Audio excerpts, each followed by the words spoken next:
Morning. Before I go to work, I'm just having a look around car sales because there's a new car up here they took as a trade-in. In actual fact, I don't know where he got it from, but it's quite interesting. Take a look at this. Woohoo! It's not every day we have a car like this up here. In fact, Jaguar XK8. It's pretty sleek. I might actually take this for a run. I could put this on the ramp and have a look round it, see what it's like underneath. £5,995. So yeah, I'll check this one out later. I quite like it. I'd definitely like to go for a run in it.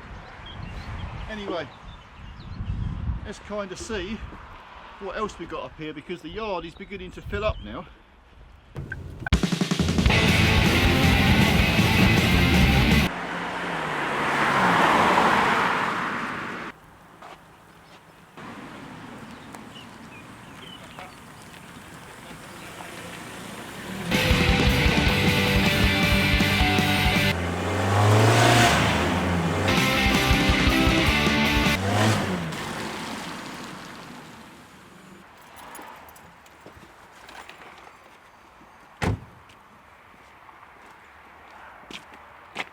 You alright? Yeah, I'm just polishing hubcaps. Well, when you're done, you can do mine if you'd like. Okay? Bye.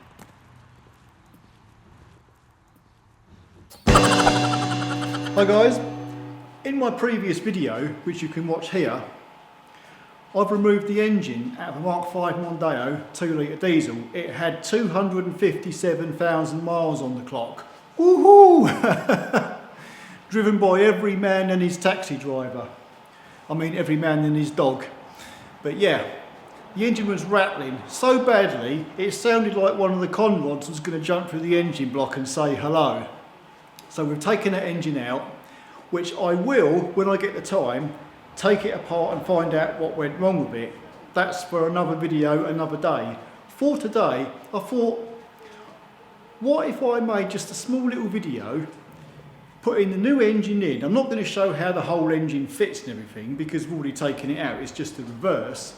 But it would be to find out the kind of prices it's cost, what's the engine cost, and all the extras I've had to bolt onto the engine, what have they cost? And then at the end of it, we can have a grand total. That'd be something, I'm sure. See how expensive it is to replace an engine in a Mark 5 Mondeo. It ain't going to be cheap, I can tell you that for now. You can all have a good laugh at the end of it, or it might even put you up. But there again, when you think about it, any modern car these days, whatever price I come to at the end of this video, it's going to be pretty much similar unless you've really got something special. So I haven't got by the way, the engine that we've purchased, it's not a new one, it's a second-hand one. It's a second-hand engine with 60,000 miles on the clock. It does look like a pretty genuine mileage on it. It's pretty clean old engine and it come all built up. I've got a few more little bits to do to it, then I'm going to bung it back in the car. I'll also show you any little adjustments I have to make to this engine, things I would normally do and check when I put it in to make sure it's all going to work properly.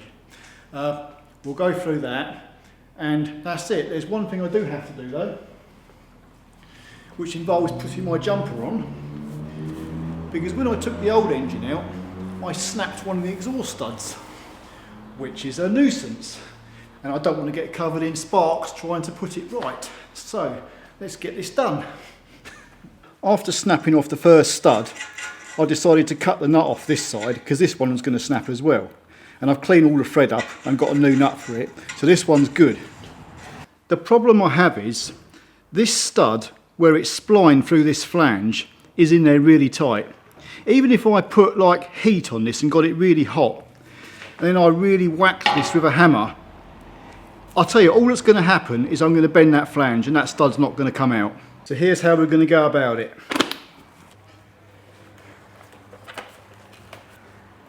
Let's go.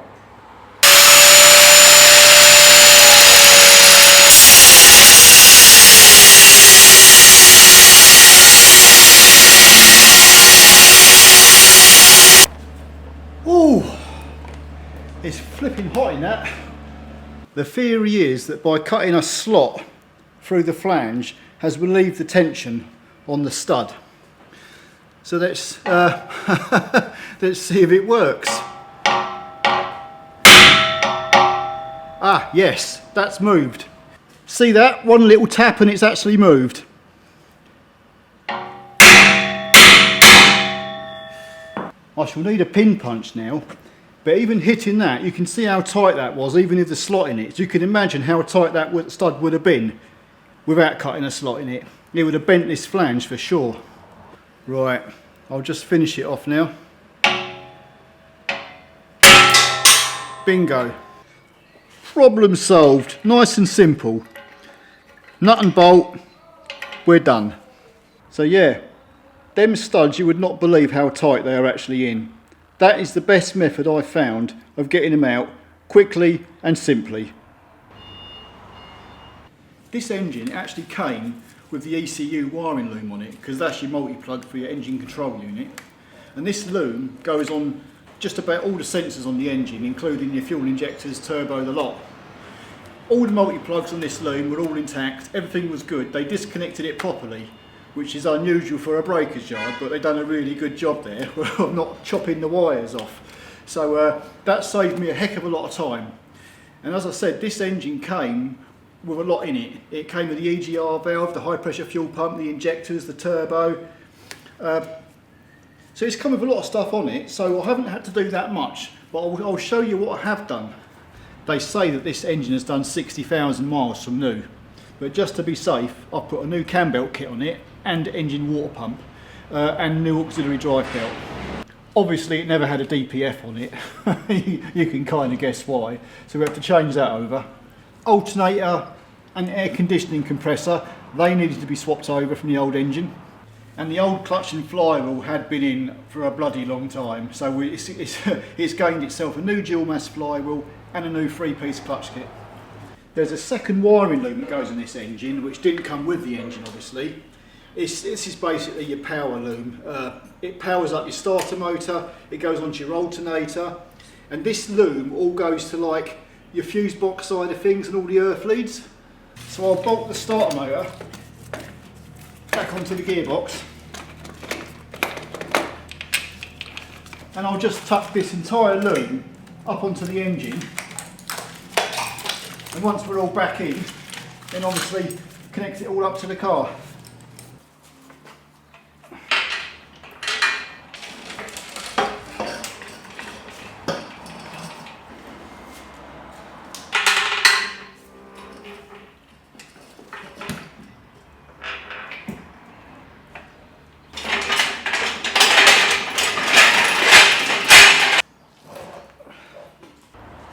Right then, we're about centralised. I'm going to let the car down, bolt the engine back in. When I get it all back together, I'll run you through a few little things you need to do to get it running properly.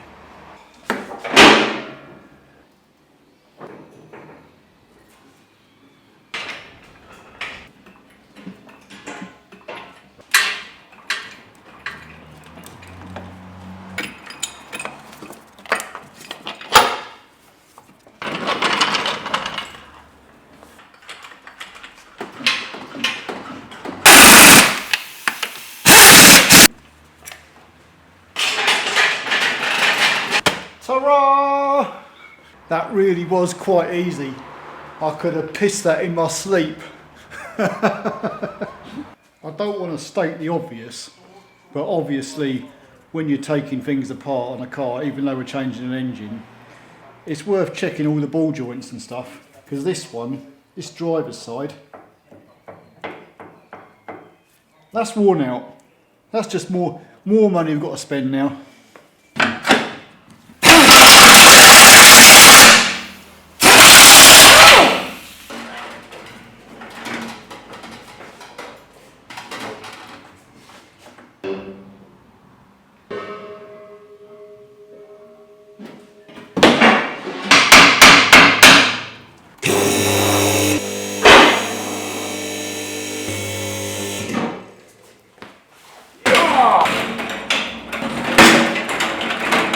And what do we do before we tighten the subframe up?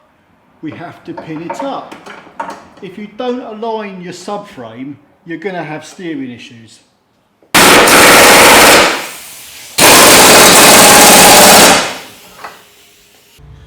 Okay then, I think we're just about done.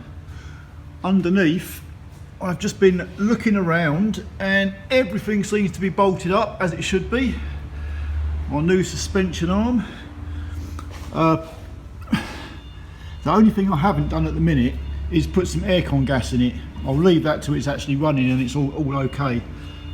Brand spanking new oil filter. I'll put some oil in it in a minute. The gearbox, I actually, one of this driver's side inner seal, that was leaking. I could tell by how wet it was around there, so I put a new seal in that, and I've topped the gearbox all up, which took nearly a bloody litre. So, but yeah, everything looks like it's connected up. Our bottom radiator hose is connected into the subframe, so it can't chafe out on the radiator fan. Our wiring's all connected up, so looking good. I'll take it down and put some oil in it. There we go. 6.5 litres of 030 engine oil. I'm using genuine Ford antifreeze here, like a 50% antifreeze water mix.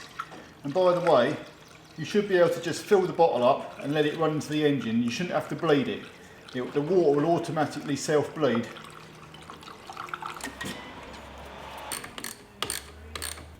That's it then. I think we're all done. New air cleaner, battery's connected up. By the way, that's a brand new battery because the old one was dud where it had been sitting around. You will have to plug your scanner in and tell your body control module that you fitted a new battery, just to reset for the charging system. But yeah, I've been around everything, double checked everything, everything's connected up as it should be. Engine oil's in, coolant's in. I'll put it a bit above the maximum because once that's run, that will drop down a little bit. Air conditioning I'll leave for the time being. I have bled the clutch from the slave cylinder, which is down there. Clutch is all working fine. Brake fluid's all topped up. I think that's about it. Oh, there's one more thing I've got to talk about before we fire this car up. Right, as things stand, this engine will start and run, and it may just well run okay, but there are a few things you really need to do, and you're probably going to need, well you will need, a snap-on scanner or some kind of diagnostic tool.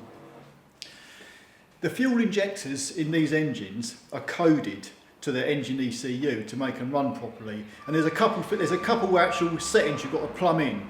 Number one is your learned values for your fuel injectors. This will set the fuel quantity amount for each injector. There's also a reset for the high pressure fuel system. If any of the high pressure fuel system components have been disturbed, you're supposed to do a reset. That's probably not that important. The main one is on each injector there's a 20-digit code. You have to take that number down. What I do is I get my phone and take a picture of the top of the injector so I can read the numbers because they're really small.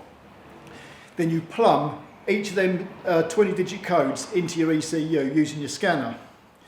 Bear in mind, injector number 1 is by the flyball side and injector number 4 is by the timing belt side. It's arse about face to what most cars are.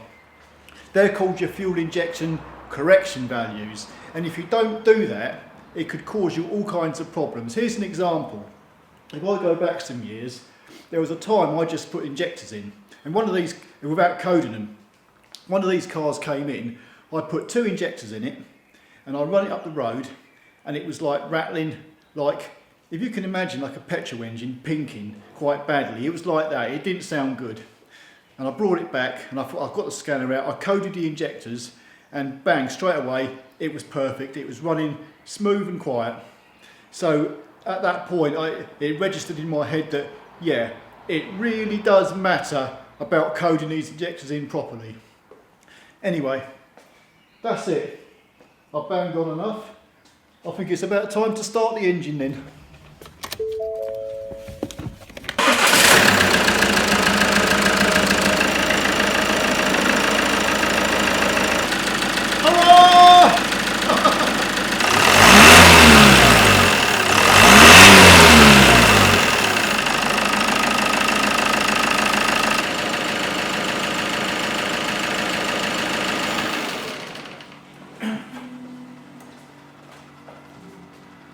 holy shit, that started up, first flick of the key. I'll tell you why it done that. There's a high pressure, well there's a pump in the fuel tank which pumps the fuel round through the filter and to the high pressure pump. Now despite the fact that there was probably loads of air in the fuel system, because that pump's pumped it round, it's primed it enough to give it enough pressure to get it started quick. If that was a Mark IV Mondeo diesel, 2 litre diesel, without the pump in the tank, that would have taken flipping ages to get that started. But yeah, I've just ran that for a little while, revved it and everything seems absolutely perfect. So what I'm going to do now, I'm going to run the engine up till it's hot, and I'm going to wait till the fan's cut in. I'm going to set the heaters to hot as well, make sure you're getting hot air coming out through the heaters. Basically check all round for oil leaks, water leaks, any fuel leaks, anything like that.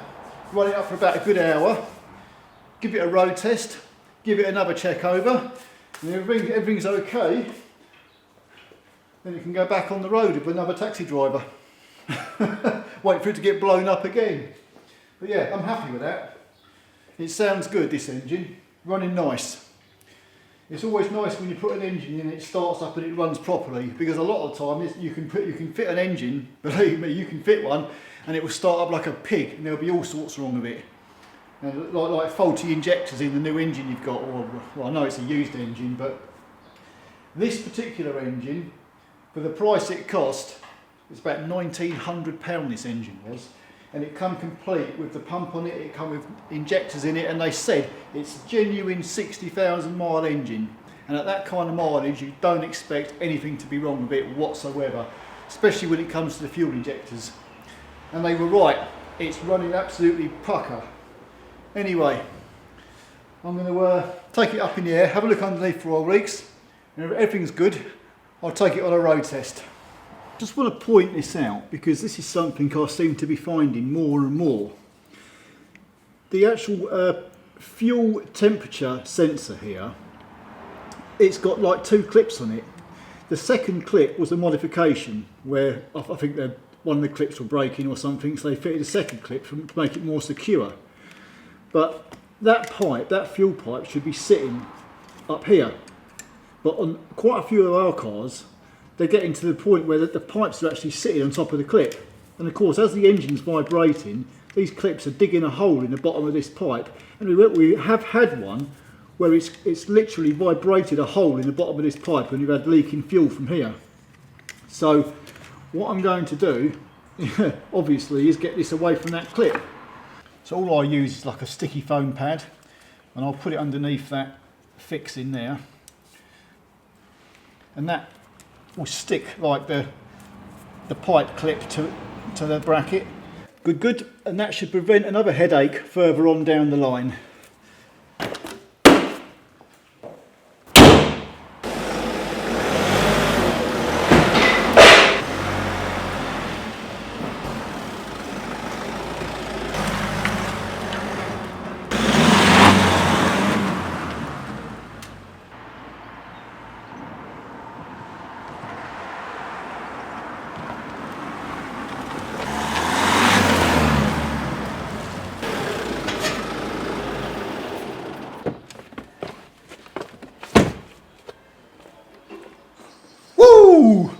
She flies like a hummingbird and stings like a bee. That's the famous quote from Muhammad Ali, the famous boxer, if you ever remember him. Anyway, the car is running absolutely perfect, drives well, I'm happy, job's done, I can move on to the next. But this is it, this is the time, crunch time. I have the clipboard in my hand. I've wrote down a whole list of prices of what everything has cost. To start off with, one engine, one used engine with 60,000 miles on the clock. How much do you reckon? £1,500 plus VAT. Before you all go, ah!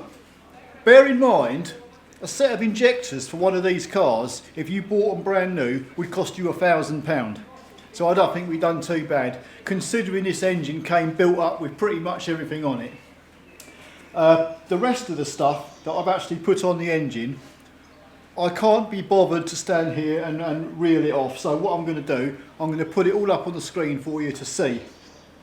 There are a couple of things, like the battery. I've had to fit a new battery and a new driver's front load suspension on, which I have included in the price.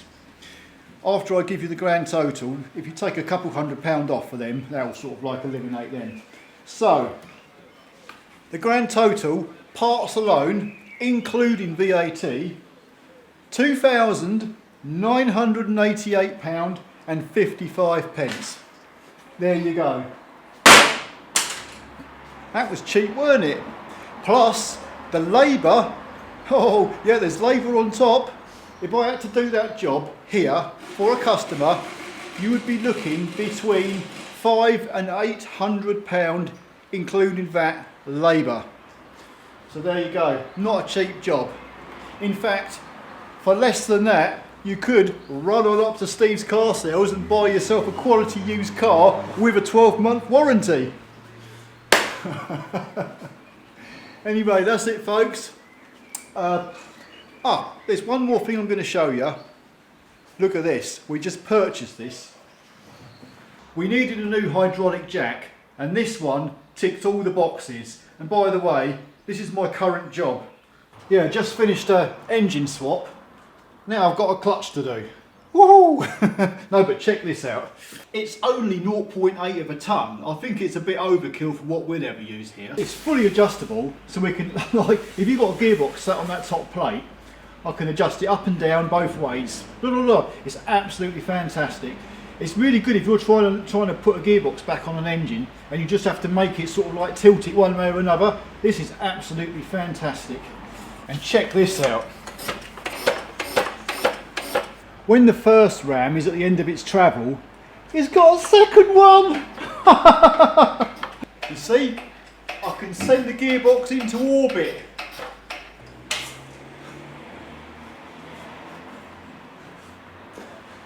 Anyway, I'm going to leave all them prices on the screen now, and I'm going to go into the garage. See you in a bit.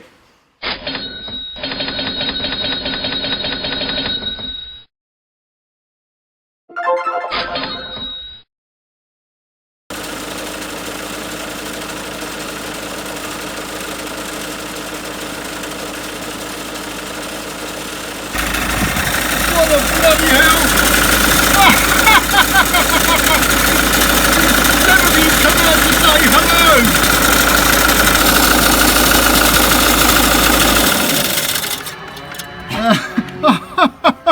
Oh my god! Hi! Hello! Boy, oi, oi, oi, oi!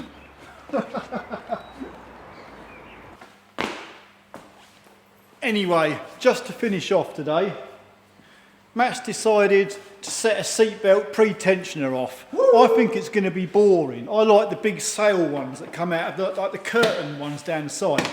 But we'll let this piddly little one go off and see what it's like.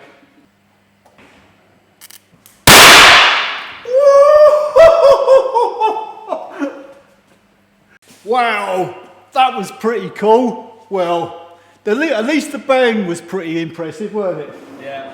It's not a curtain airbag, but it certainly done the job. You wouldn't want to be inside the car when that goes off. Nah. Next time we'll get one of them big curtain ones out and it'll big sail. Yeah. Anyway, that's it. Till the next time. See ya!